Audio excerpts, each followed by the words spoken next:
دا پیغام زما RTA والا ته دی. تاسو خو ما کې هم زړه شین کې او زما نورو افغانانو کې هم تاسو زړه شین کې. تاسو بعضې ټیم کې داسې کار وکړئ چې د افغانانو زړونه وګټئ. بعضې ټیم کې داسې لغتې شروع کړي چې هغه د افغانانو کومه مینه در سره یي هغه RTA چینل سره پیدا شي، هغه درنه بېرته ورکه شي، هغه بېرته زړونو کې ورکه شي هغه مینه. دلته نیوزیلینډ کې زه خپله RTA چینل ګورم، ډېرې ښې خپرونې کوئ، خو بعضې ټیم کې لغتې شروع کوئ، ډېرې ورانې لغتې واروئ. دا دما خبرې سپینې دا به تاسو په مشر باندې هم ډېرې بدې ولګېږي. لغتې مه واروئ، ډېرې ورانې لغتې مه واروئ. داسې کار وکړئ چې دا کم زمونږ زیمبابوې سره سیریز ده، دا زمونږ انټرنیشنل سیریز دی. دا زمونږ څه غازي امان الله خان سیریز نه دی چې موږ خپلو کې سره هلته جنګېږو، یا کابل ټیم جنګېږي، یا ننګرهار ټیم جنګېږي، یا هرات ټیم جنګېږي. دا خپلو کې هلته موږ سره نه جنګېږو. دا زمونږ انټرنیشنل سیریز دی. او تاسو د دې چې کوم لایف ښودل وه، برې راست وه که نه، لایف نشرات وه، دا تاسو په خپله غاړه باندې اخیستي وه او تاسو په دې باندې ډبلې پیسې ګټلې. تاسو اوس هم پیسې ورباندې ګټئ، ځکه تاسو په یوټیوب ته دا خپرونې تاسو ورکوئ. زیاتره هېوادوال په دې باندې پوه نه دي اوس چې تاسو دغه لوبې په نورو چینلونو باندې خرڅوئ او افغانستان کې چې کوم افغانان دي تاسو هغو سره خیانت کوئ. دلته د ما درته ماغزه خراب دي، ځکه زموږ بعضې افغانان شاید په دې خبره باندې پوه نه وي. RTA چې کومې لوبې اخیستي دا په نورو چینلونو باندې بیا خرڅوي. دلته تاسو ښه سوچ ورته وکئ. دا بزکشي ده که څه دی، دغه لوبې چې دي ګورې زموږ په هېواد کې دننه ترسره کېږي.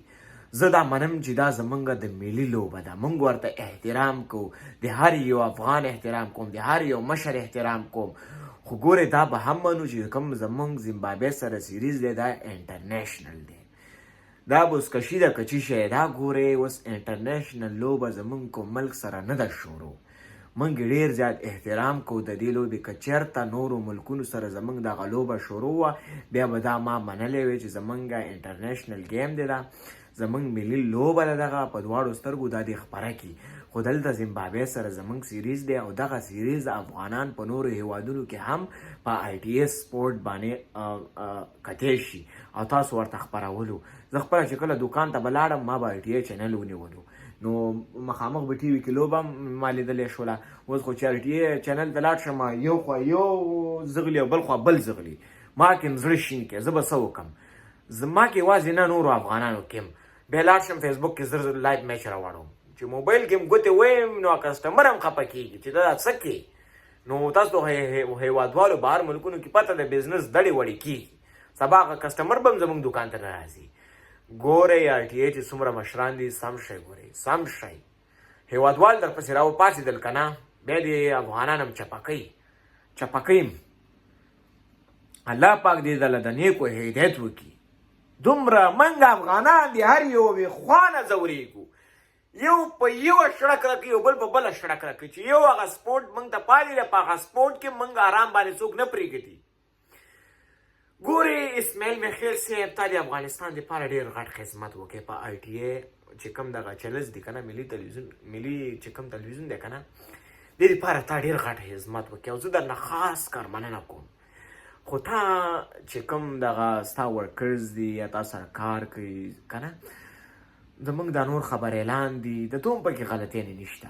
زه اوله خاص کار کوته زه تا ته نیسم، ته د دې مشر یې، ګیله اول زه تا نه کوم، د هغو نه کومه. اخو بیچارهګان دي، که هغو سبا یو حقیقت خبره ولیکله شاید ته ورته ته ورپسې راپاڅېږي، ته یې په دې سر وولي. سپینې خبرې کوم، خفه کېږه مه رانه اوس په دې خبرو.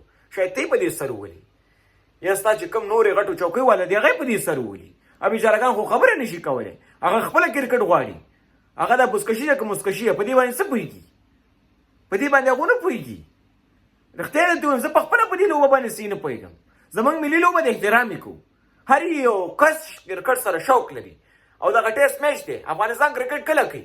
په کلونو لوبې نه راځي. لاست ټیسټ کله شوی زموږ وسټرني سره شوی یو نیم کال مخکې. هغې نه پس اوس دا ټیسټ راغی، تاسو خپله ذمهواري په خپله غاړه باندې واغېستله او ټیسټ لوبه نه خپروئ. دا ظلم کوئ که نه؟ تا اول ظلم کوئ. اول ګوته زه تا ته نیسم، ته یې مشر یې، ته باید دا کار ونه کړي. چې مشران دا کارونه کوي نو کشر به زه به در پسې راپاڅېږم، زه به در باندې بیا نیوکه کوم، بیا زما نیوکې ته به هم غوږ دی، بیا به رانه خفه کېږي نه. ستا کارګر چې کوم دي که نه همانه نه خفه کېږي، زما خبرې نه مانه نه خفه کېږي. دا پیغام ما تاله درکړي، مینه هم در سره لرم، نیوکه هم در باندې کوم. کنځل د یو افغان هم حق نه چې تا ته هم وکړي او نورو کسانو ته هم وکړي. ښه شي بیا ښه وخت باید دا لوبې نورې خپرې شي یا بل ځل دا لوبې ما اخلئ تاسو ژوندون تلویزیون ته یې پرېږدئ هغو بېچارهګان بې پیسو کار کوي لګیا یې افغانانو ته خدمت کوي ښه شي بیا ښه وخت